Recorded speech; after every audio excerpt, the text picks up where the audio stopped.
In a small town in Osun State, there once lived a woman known by everyone as Mama Esther. People respected her, people pitied her, and people whispered about her too. But nobody truly knew the storm that lived inside her heart. Mama Esther became a widow at the age when most women were still dreaming of growing old with their husbands. Her husband, a gentle trader who sold spare parts, died suddenly after a short illness, leaving her alone with a tiny baby girl who was barely 2 years old. That baby was Esther.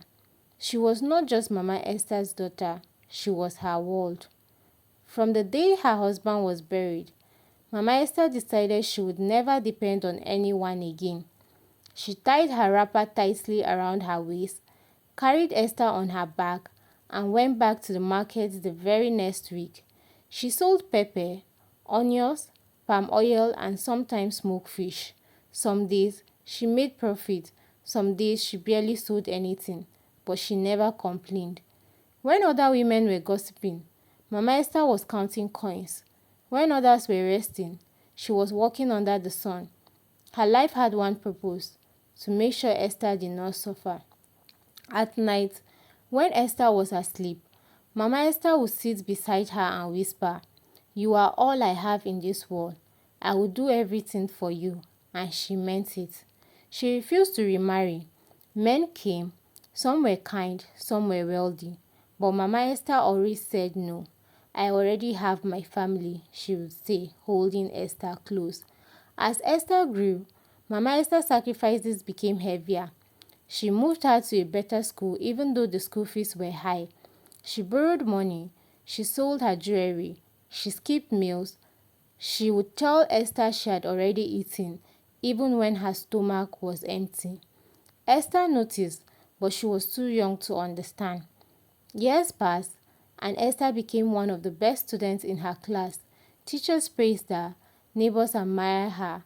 Mama Esther walked proudly through the market telling everyone, "This is my daughter." When Esther gained admission into Obafemi Awolowo University to study petrochemical engineering, Mama Esther cried like a child. "God has remembered us," she said. University life was not easy. Esther had to trek. Sometimes she couldn't afford textbook, but she never gave up. Mama Esther worked even harder. Her small business grew. She expanded. She sold more goods. Everything was for Esther. 4 years later, Esther did what many thought was impossible. She graduated with a first class. The whole community celebrated. Mama Esther slaughtered a goat. She danced in the streets.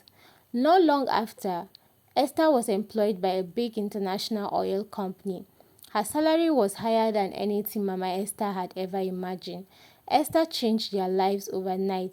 She built Mama Esther a beautiful home. She bought her expensive furniture.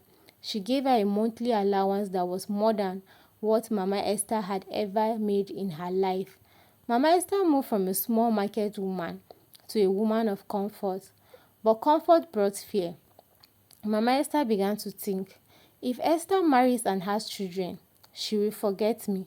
She will be busy with her husband and I will become lonely again. The thought terrified her. Esther was her only child. She had no one else. Slowly, love turned into fear turned into jealousy, and jealousy turned into darkness. Mama Esther went to see a spiritual priest. She carried Esther's photograph.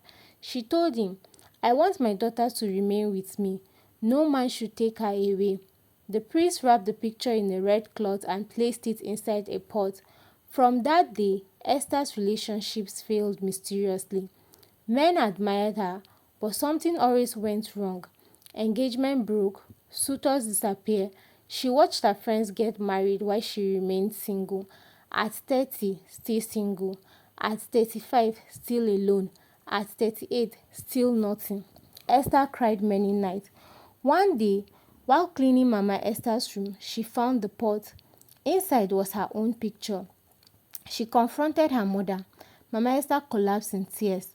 After Esther confronted her mother and discovered the terrible truth, the house that once felt like a place of comfort became heavy with silence. Mama Esther cried for days. She stopped eating. she stopped sleeping.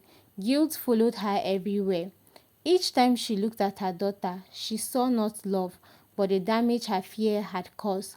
One night, Mama Esther called Esther into her room. Her voice was weak. "My daughter," she said, holding Esther's hands tightly. "I carried you when your father died. I fought life for you. But somewhere along the line, I became afraid, and fear turned me into your enemy." Esther listened quietly, tears rolling down her face. Mama Esther continued, "I did not know I was destroying your destiny. I only wanted to keep you." For the first time in her life, Mama Esther truly understood that love without wisdom could become poison. Together, mother and daughter went for prayers. The pot was destroyed, the pictures were burnt, and Mama Esther publicly confessed what she had done, asking God and her daughter for mercy. Esther forgave her, not easily, but sincerely. Healing did not happen overnight. For months, Esther struggled with pain, regret, and wasted years. She watched younger women marry, give birth, build families, while she was starting again at the age society often judged. But something had changed. For the first time, her spirit felt free. At 39, Esther met a man during a business trip. He was calm, mature, and patient. He listened to her story without judgment. He did not see her age, he saw her strength.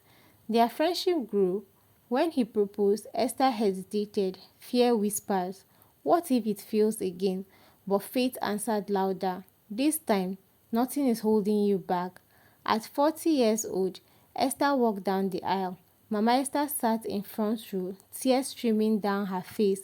Not tears of fear this time, but tears of deep repentance and gratitude. As Esther exchanged vows, Mama Esther whispered, "God, thank you for not using my mistake to punish my child forever."